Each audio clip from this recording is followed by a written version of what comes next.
Just a reminder, in the month of August, our Startup Talk show from Indian River State College will be moving to Tuesday nights at 6 while Quit Talk is taking the summer off. It'll have Miami Dolphins pregame football every Thursday night in August. It's here, folks.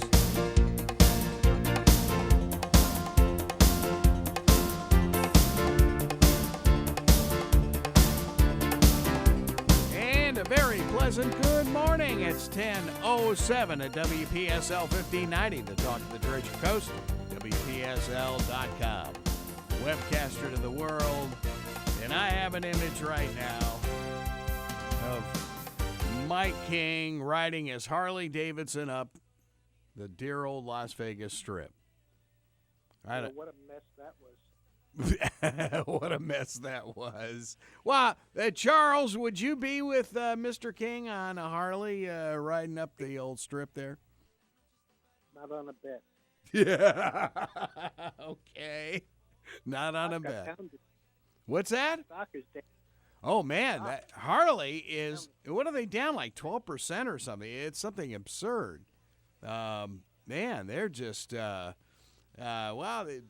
just not enough people buying hogs anymore, I guess. Yes. Wow.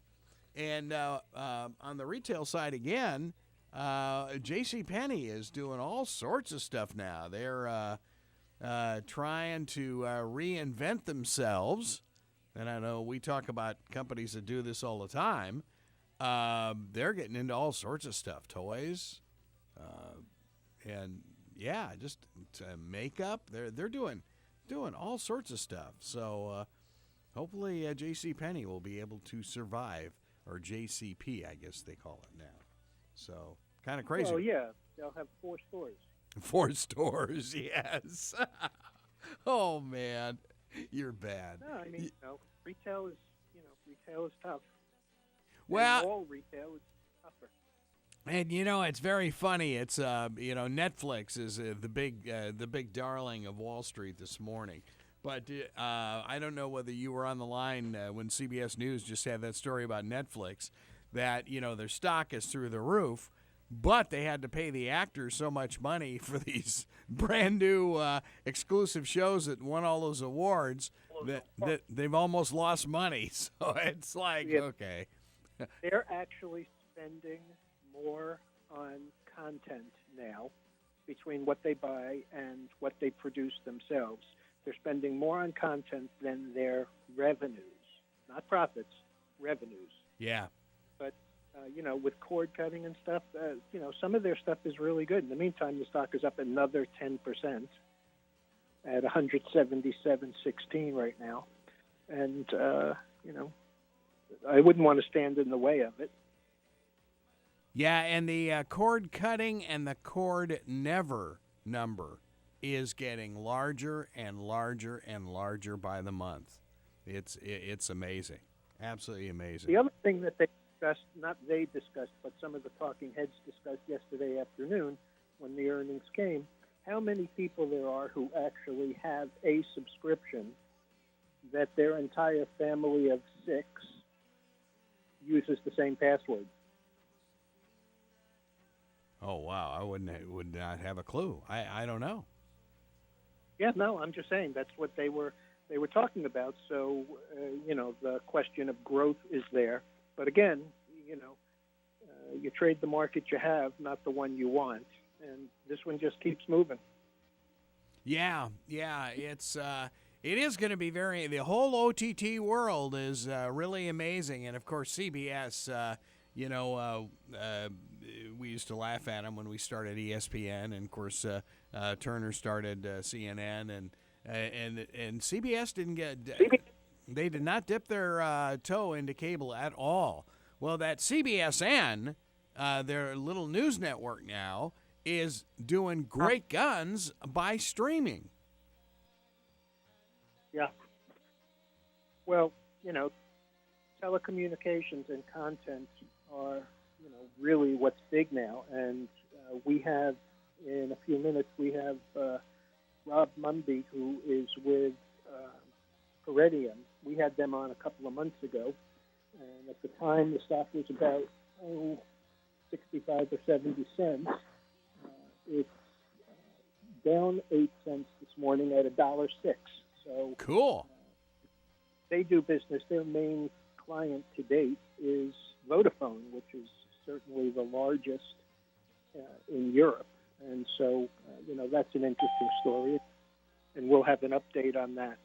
Mike King. Hey, Mr. Michael King, how are you? Good, thank you. Yeah. How are things going in Las Vegas? Hot. Hot, yes. Oh, yes. It sure is. Oh, Yes, sir. wow. Very So, hot. well, what looks hot in the market as far as you're concerned? What have you seen this morning that's kind of intriguing? I see a backing and filling sideways to going higher because there's not enough bulls around. And the market is levitating very well. It's levitating. It's firm. And yet there's very few bulls. That's Yeah, the AA, I think we're getting a lot of noise from somewhere, guys. I'm not sure where it's coming from, but I'll call back. okay, yeah. I think it is for some reason your line, Yeah. Mike. in any event, Greg, it's a contrary indicator. And the bullish number traditionally, or the long-term average of it, is about 38.2. Right now it's 28. The bearish number, which is usually about 30%, is only 28%. The place where all of the sentiment is neutral. And so, between neutral and bearish, you have roughly 72% of those in that survey. And again, the contrary indicator, so the less bulls there are, the better it is, because that makes general under-owned. And It's so, Mike again. this is that's a very, very small number for the bulls. All right, And Mike is so for us laymen, Michael and Charles, what does that mean that you said 72%? Does that mean 72% of the people are on the sidelines? between negative and neutral. Okay. So the stocks may be looking like the market may be appearing to grow, but the sentiment isn't necessarily backing it. Is that, No, is but that it? again, it's a contrary indicator, and so because of that, it's like saying if everybody hates the market, we've discussed this before, everybody is never right. So 72% of the people are in one direction, either down or neutral. What it means is that there's a great deal of money sitting on the sidelines, and any good news drives the market further because there are all these people who are underinvested, and their sentiment is basically, like as I said, negative to neutral. Well, see, they need it's like- they need to invest in like Port St. Lucie broadcasters, and Charles. I mean, So,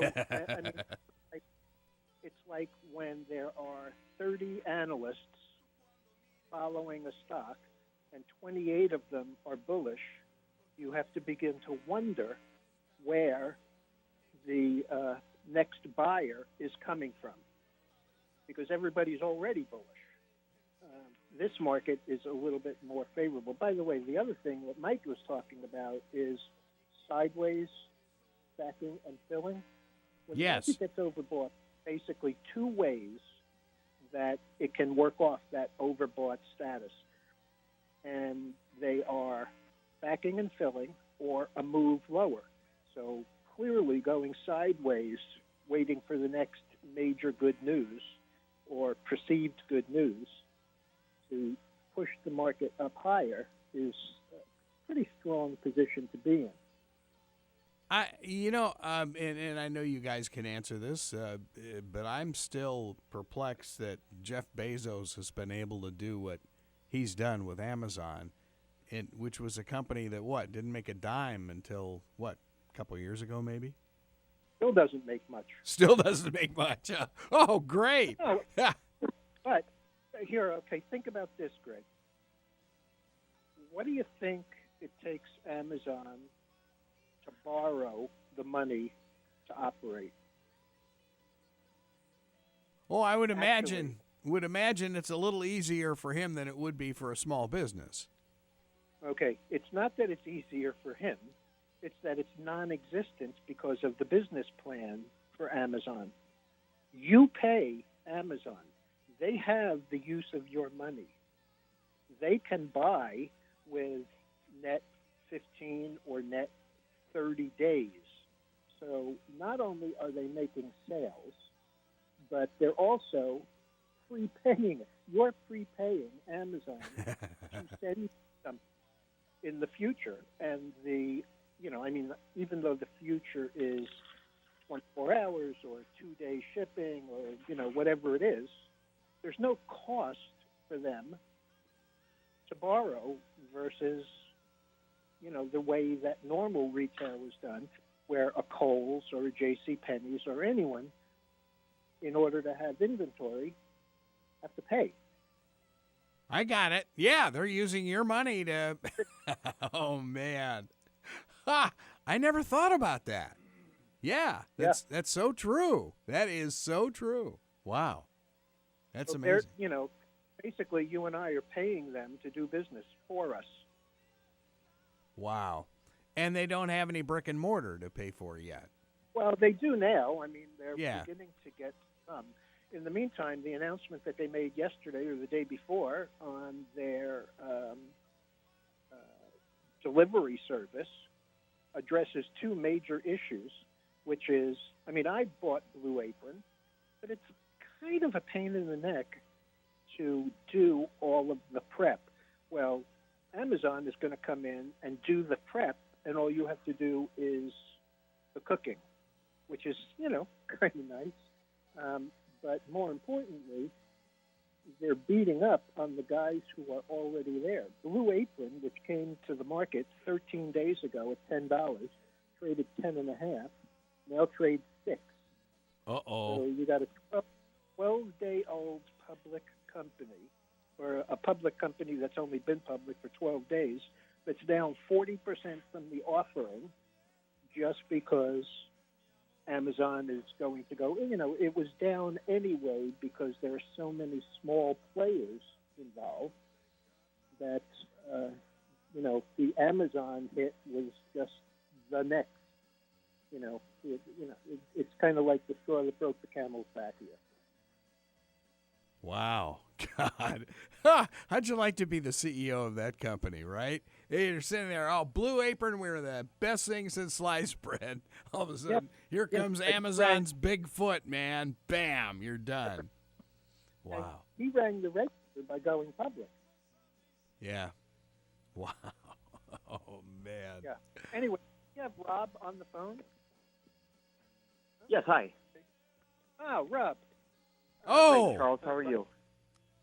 Rob Mamby, and he's going to give us an update on Iridium, and from his point of view, he's the Senior VP of Worldwide Sales, which are just doing, for $1, $1.50 stock are just overwhelming, and the people that they're involved in are definitely A-list, especially Vodafone. Everybody knows Vodafone, and they, if you're on the continent, you really know it. So why don't you give us a little bit of an update of where you are and what you're going to do? That's great. Thanks, Charles, and thank you for having me on the show this morning.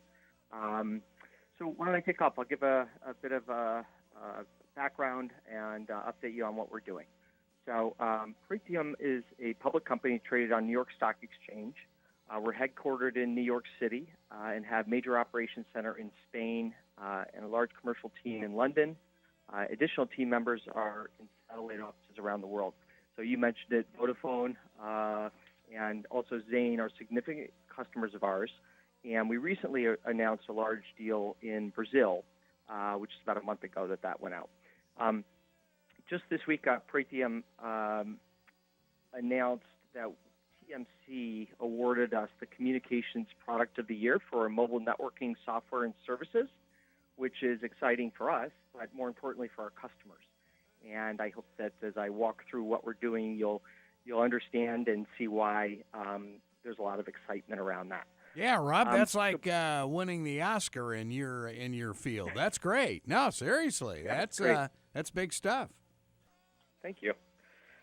So let me I'm going to give a bit of a high level, and then I can walk through a little bit more details and would like to give some examples. But feel free if you want to interject and ask any questions or have any thoughts. Happy to discuss it, okay? So Pretium enables mobile services by providing a mobility cloud platform. Our software solutions allow organizations to seamlessly connect, manage, and control subscribers. We enable our customers to connect to all types of mobile devices and any number of mobile devices anywhere in the world. So in this age of connected customers, that means we connect sensors on things like cars, healthcare devices, industrial machinery, smart city elements like traffic lights and crosswalk signs, along with the traditional mobile phones. So how do we do that? And let me just first give some context as to mobile service. There are three basic elements required for mobile service. There are devices that need to be connected. There's a mobile network that you need to do the connection. And then you need business and operational support systems to monitor, meter, control, and bill for the service so that you can ultimately make money at the service that you're providing. Of those three elements, Pretium brings two to our customers. We have relationships with mobile network operators throughout the world, and so we provide the connectivity piece. On top of that, we have the software piece to provide the business and operational support systems.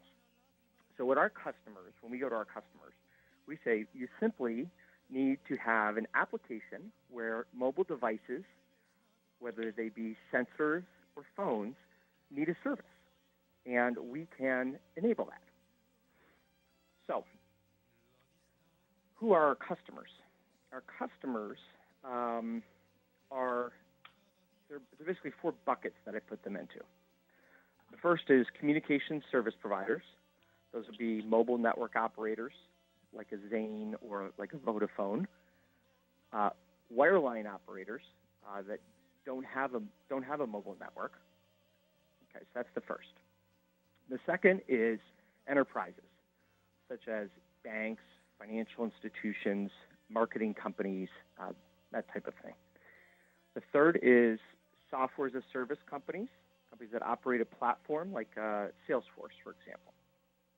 And then the fourth would be IoTs, companies that focus particularly in particular verticals like connected car would be an example, or healthcare, where their business is to provide maybe connections to the devices and analytics to see and applications to see and manage the business. Rob, I would say that last one seems to be exploding. The show actually that's coming up right after you is done by our local Treasure Coast Lexus dealer. And I mean, all they talk about is computers in those cars. It's amazing, right, those systems. And that would have to be worldwide for you, right? Well, yeah, definitely worldwide. I mean, if you look at a recent Morgan Stanley report, projected 75 billion connected devices by the end of 2020. So, when you look at any market growth projections, it's nothing short of explosive. So Pretium's well positioned to participate that, and we we actually are actively participating in that market segment today. Boy, that's great. You're there. As a total neophyte to all of this, how much is up there in the cloud now? I mean, it just seems like you hear it almost on a daily basis. Well, there is it's interesting you bring that up. The history of our company was that actually we provided a managed service, and what that meant is that we had deployed equipment in our customer's site, and it got costly because you deployed the actual hardware, and our software resided on that. And when the new management came in about a year and a half ago,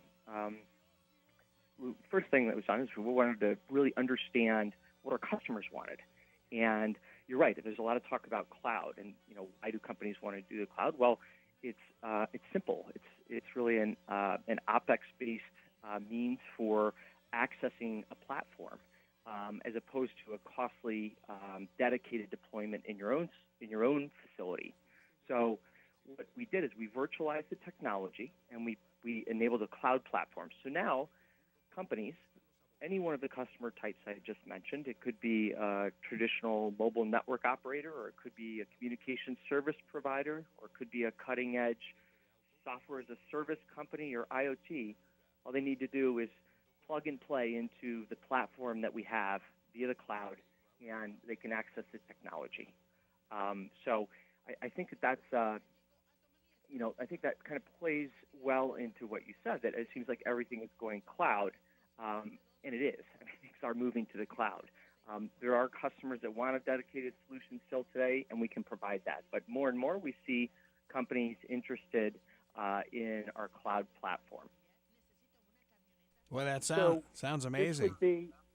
Go ahead, Charles. This is B2B. I mean, you're not dealing with individuals. You're enabling these other telecom companies to conduct more business.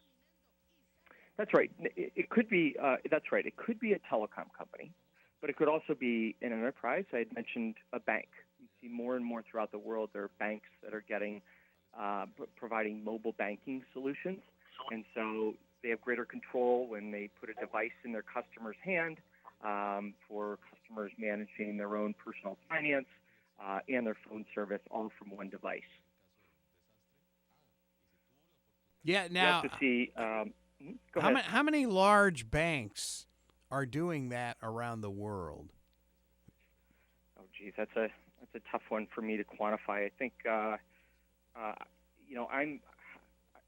other than saying I'm seeing a swell on that front. I don't necessarily know that I can quantify that off the top of my head. But there are other retailers that have applications for a mobile service as well. So you could have, I think we were talking about JCPenney. I mean, they could offer a mobile service. You could have an Amazon offer a global mobile service, which could provide tighter linkage between the buyer's experience and being on their mobile phone and using the application. There are, you could have a company like Salesforce that would want to do that, where they tie in, phone calls that are going off of mobile phone directly feed into customer data and, control the application from a mobile device from a more hands-on standpoint. And then there's certainly companies like Italian Postal Service, which has a mobile offering as well. So the use cases are quite broad, and Princeton doesn't really, not that we don't care, but we can enable any type of use case as long as there's a mobile connection that's needed to a device that needs a mobile service. We can play in that space. So if you look at an application where you have a smart city, where you have someone that is on their mobile device in their house over Wi-Fi, they leave their house and move on to a mobile network. They're driving through town, and they are driving by smart meters and smart lights and pull into Starbucks and they go back on Wi-Fi, our technology enables us to monitor and meter and control all of those dynamics. So it's quite complex, but when you look at the service that we provide and our software capability, it becomes very simple to our customers, right? So I'll give you another example. I have there are several customers that we have, but there's one particular use case where you have you have a large company that's a wireline service provider that doesn't have a way to provide a mobile service to their customers. So what that means to them is they're not able to compete. They don't have as broad of a service offering. And customers sometimes will opt to go with their competitor because they have a more robust solution. By working with Pratium, we enable that mobile service. So we can enable them to give a mobile phone to their customers, or we can enable them to offer IoT services to their customers. And so it rounds out their service offering. It creates the opportunity for greater top line. We provide a managed service so that it doesn't drain their own internal operations staff, and it creates a stickier customer, meaning they buy more from you, and they depend more on you, and you have a stronger relationship with them. Boy, that sounds great. And, for folks who don't know, I mean, like you had just mentioned, one of your clients happens to be Vodafone, which I guess in the United States might be like a Verizon or an AT&T. I mean, they are huge in Europe. Yeah, they're huge. Right, exactly. Mm-hmm. And actually, there was a talk, oh gosh, Charles, Mike, and I were talking about this like 4 or 5 years ago maybe, of Vodafone and Verizon actually merging. But it never happened. But yeah, it's kind of intriguing there. But right. Yeah, it's a big feather in your cap having them as a client. Yeah, they've been a long-time customer for us and a very important partner for us. A few years back, Vodafone was in a position where in Spain, where they had it's a highly competitive market. There were other mobile network operators in the market. There were, I'd say, more marketing-focused companies that leased other networks to have a service offering. They're called mobile virtual network operators. And the bottom line is that Vodafone was losing subscribers, and the business was declining.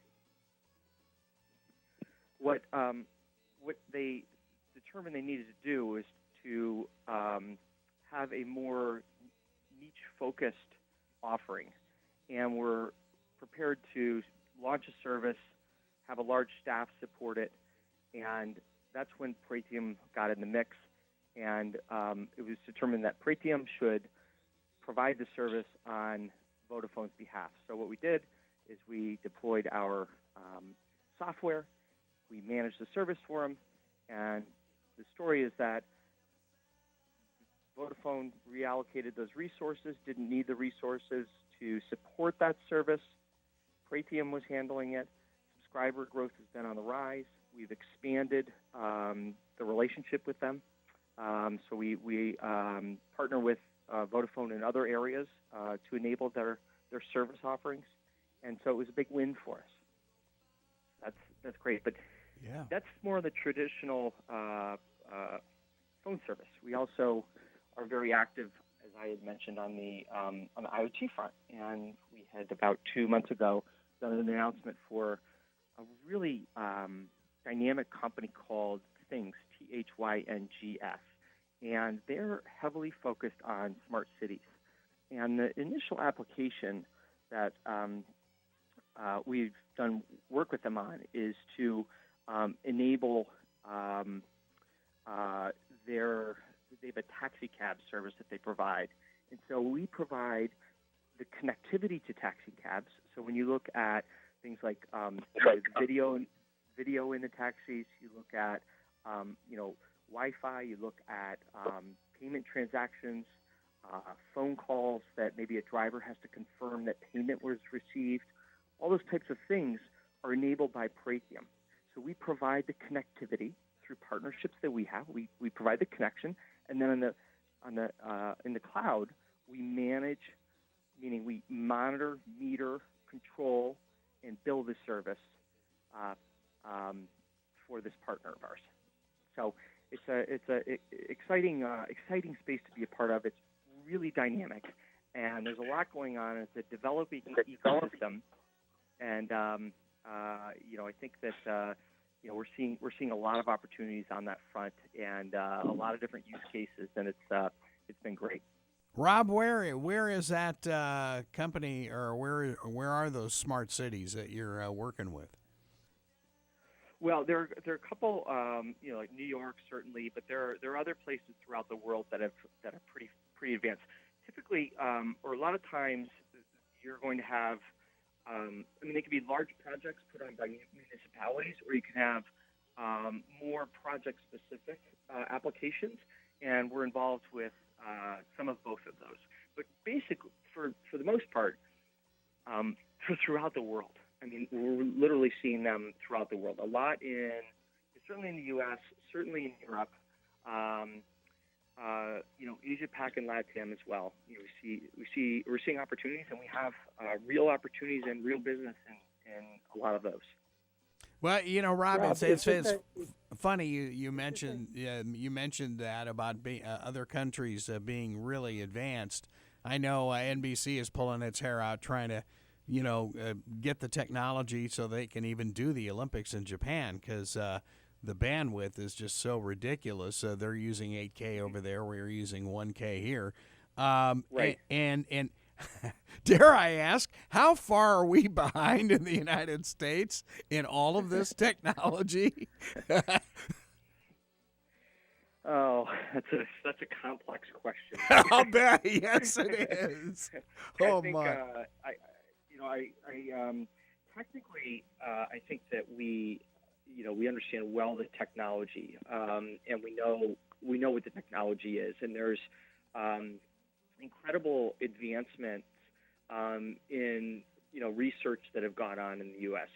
But there's a leap that you need to make when you have companies invest in that to deploy it, and so you have to look at what is going on in a certain market to say, why isn't it as advanced as it is? In the U.S. there are regulatory, there's the cost, there's there are basically four major mobile network operators that all have keys to the network, right?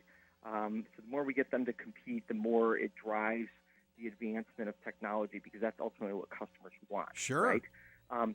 Some regulatory environments are such that they push and promote the advancement. So you look at like the Nordics, there's a lot of advancement there.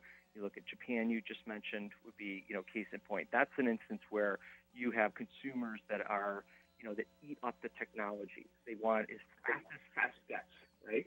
And so the markets, people are essentially willing to pay for it, right? At the end of the day, and so I think we're coming along. I think we have a lot of mobile network operators throughout the world are preparing for 5G upgrades, and I think that'll bring advancement along for everyone. Boy, that's Rob, good news. Go ahead, Charles. Okay, this is number one. It's B2B, so you're not dealing with the individuals involved. Is it a recurring revenue or? Yeah. Mm-hmm. So it is. Mm-hmm. Okay. So yeah. So our sorry to interrupt. I think there was a little bit of a delay, but I think I got the essence of the question. It is a recurring charge. So our charge is on a per subscriber basis. Okay, and so a subscriber could be either a person using a phone, or it could be a device or a sensor. Right. Okay, but even though that's the way that you're charging for it, you still don't have to deal with the individuals. So That's right. basically, you're just enabling. Okay. That's and, right. The other question is, let's say that I'm a country or I'm a business, and as Greg points out, we are way behind. Do you also deal with your client, the company or whatever, to handle the upgrade? I mean, when you put together a platform for somebody, let's say in Brazil, and they go from generation, 1 or 2 to 3 or 4, does that create more business for you guys? Okay, so when it comes to the mobile network upgrades, that's not something that we're directly involved with.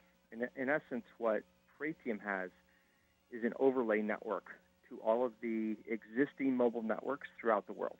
Okay, so what it means is that we rely on the advancement of those networks. So when it comes to an upgrade, we're not involved with paying for, investing capital in mobile network upgrades. We're reliant on the operators within the market to upgrade their networks. Okay. So, however, there are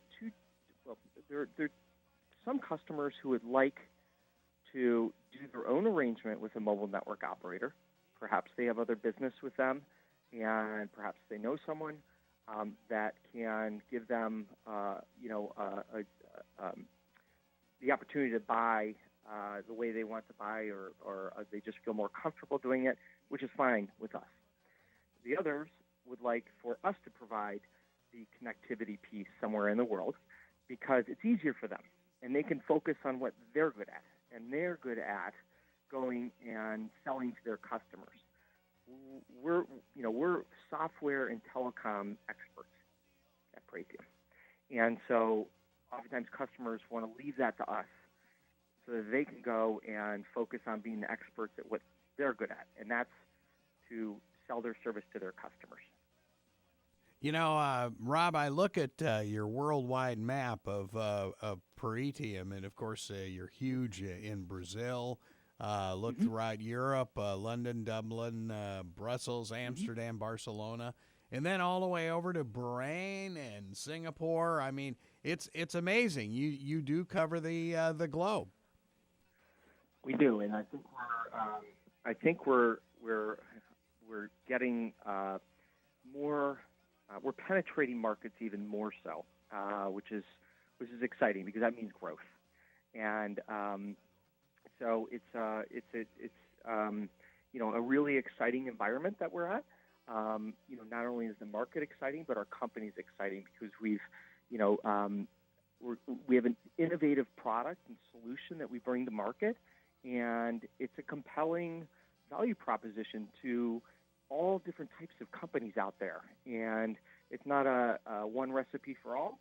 It's, hey, we can do all this for you, and if you'd like 3 or 4 pieces, you can have that. If you'd like the whole thing, you can have that. So we let customers make the decision what they need.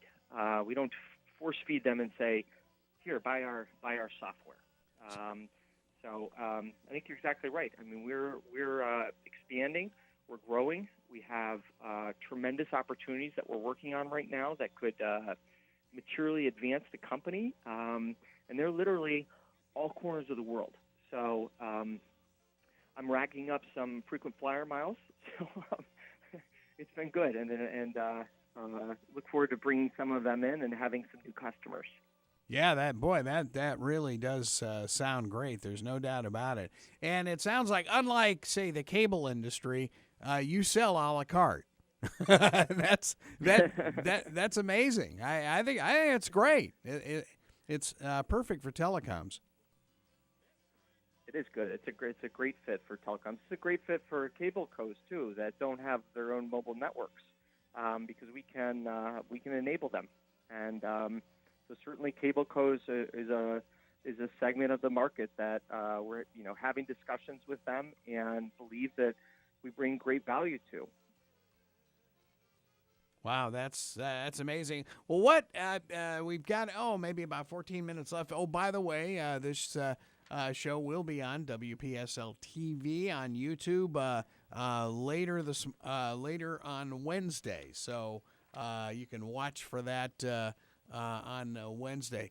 What's in store for us with Peritium? Well, Peritium did get Communications Product of the Year award. Mm-hmm. That's right. Yeah. So what's in store? We have a busy summer, but I would say that the fall is going to be extremely busy.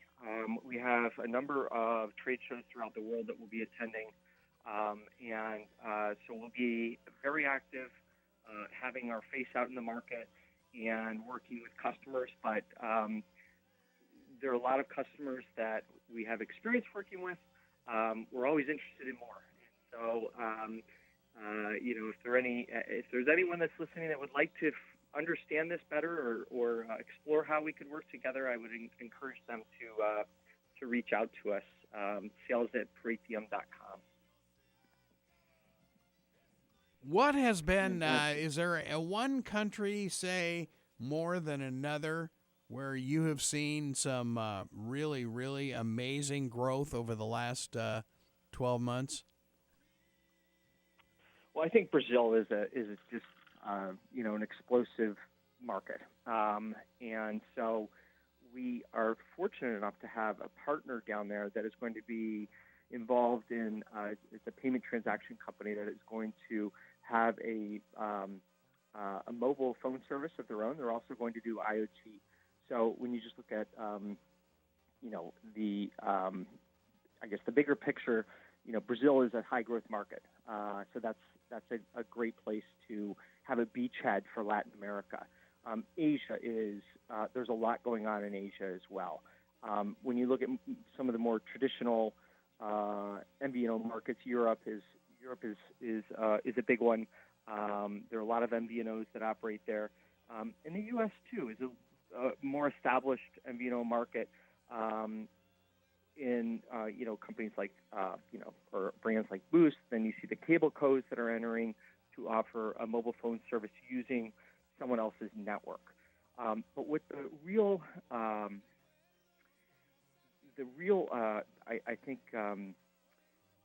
exciting and dynamic piece of our opportunity is the IoT. There's so many different companies.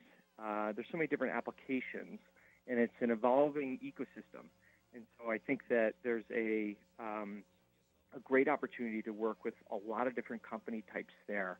And our solution, being cloud-based and also bringing connectivity as an option, is pretty compelling for companies that, A, are looking at how can they enter a market quickly, B, how can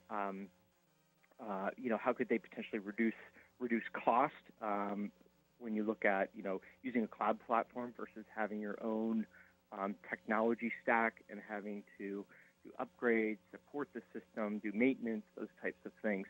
So I think that there's a lot to do, and there's a lot of opportunity, and we're very excited about it. And it's not it's not necessarily just in one region. It could be throughout the world. One of the things that I hadn't mentioned as part of the connectivity that we provide our customers, and when you're looking at providing an IoT solution, there are times when you may have, for example, a taxi cab application that has, subscribers in the U.S. You may have subscribers in Europe, but you may have subscribers down in Brazil too. And what our partners like is when we bring them business that they may not otherwise have, right? So in a smart city application, I can bring subscribers through my partner in the U.S. down to Brazil because they have a similar application in Brazil, and we can use our partners to provide access down there. So it's creating the ecosystem that strengthens everyone's business because partners buy from partners, and that's what we'll enable. What we layer on top of that then is an application exchange that we call TEAX, TEAX, and what that is a developer platform that applications can be created and shared throughout the Pratium ecosystem. So I'll give you an example. We have a partner of ours called AirFox, and there are some ex-Google developers that came up with a very interesting mobile phone advertising application, and so they're part of our ecosystem. So if we have a mobile phone customer of ours or a customer offering mobile phone service, one of the options is for them to have advertising on their phone through our partner AirFox. And what that does is it creates a subsidy for the phone service so that their customers can ultimately, have a lower cost of service. Does that make sense? Yeah, it does. It makes a lot of sense. Now, question as far as what you offer, which is just absolutely amazing, in the cloud. With so much robotics heading into almost every industry, I would think your service would be even more valuable at that point, especially with the IoT thing. Right. So if you look at, like AI and robotics. Yes. Yeah. For sure. I mean, it's a lot of investment going on in there. We're active in the development in Silicon Valley and in other parts of the world to have those discussions and be involved as that space evolves. And you nailed it. I mean, there's a lot of investment going on in that space, and we think that we're a great fit to enable the mobility of robotics and AI. Because you give them the world. That's right. We give them the world, and we give them the means to control, monitor, and meter. But from a control standpoint, setting parameters around, maybe a geography of where a robot is permitted to access, those types of mechanisms report in on whether in diagnostics, for example, whether there needs to be maintenance. Those types of things can all be done through our system and reported in and shared with the actual owner and operator of the robot. So, interesting use case you brought up. This is fascinating. I mean, you're really into the gee whiz stuff now. It's really amazing. But that's where we're going. It is where we're going. It's an interesting time. I mean, technology is advancing leaps and bounds, and we are prepared to help our customers make the quantum leap in terms of having a mobile capability. We have the platform, we have the connectivity, and so we're ready to take on the world and beyond. Yeah, that sounds amazing. Charles, any other questions for Rob? Not really. I mean, from my perspective, it's sort of based on the growth to date and the areas where continuing growth are available.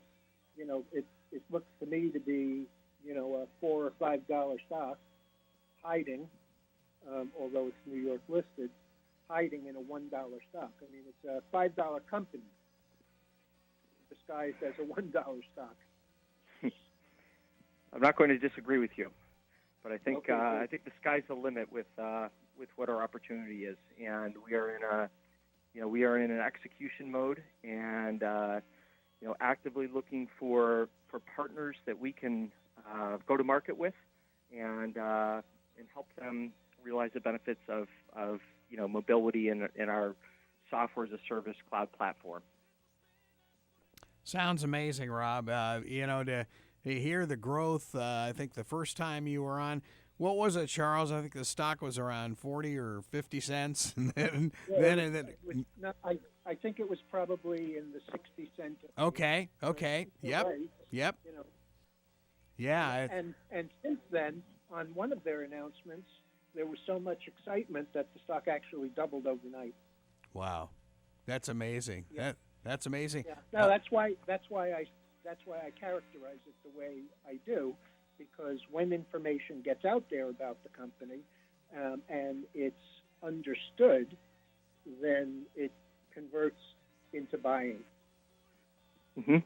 I think you're exactly right. It was about 2 weeks ago. Hal Turner, our executive chairman, Vic Bozzo, our CEO, and Ted O'Donnell, our CFO, had let the market know how strong our business is, and communicated it in a manner that really put facts and figures behind the health of the business and the trajectory of growth, and that's what the market reacted to. We are and we have been excited about the opportunity, but when you see hard numbers, it always adds validity to it, and it's not bad to have the market react in that type of way too. But we think that there's a lot of opportunity left, a ton of opportunity left, and there's a lot of work to be done. And I know that there are going to be a lot of really interesting customer applications that we bring on board and use as examples of the flexibility and strength of our platform and how robust our solution is. So, we look forward to the future. We're going to have a fun rest of the year, and it'll be great. That sounds amazing. Rob, your stock symbol again? TEUM. TEUM, and it is on the NYSE. So, folks, pay attention to this one, Princeton, and the stock symbol is TEUM on the New York Stock Exchange. So, Thanks Rob, again, Rob, thank you so much for being with us. What an update. I know we had you guys on, may have been 6-8 months ago. I don't remember, but wow, a lot of growth since then. So, congratulations to you guys at Princeton, and thanks for being with us. Thanks very much for having me, and stay tuned, and look forward to speaking to you again sometime soon. All right, we'll have fun in the fall at all the trade shows around the world for Princeton, TEUM on the NYSE. That does it for this week. Money Info brought to you by Princeton Research. Don't forget that newsletter that comes out every Sunday night. Charles Moskowitz and Michael King writing all the articles there, about 19-20 pages of amazing information you need to know. This is Money Info on WPSL, Port St. Lucie, WPSL.com, worldwide, webcaster to the world.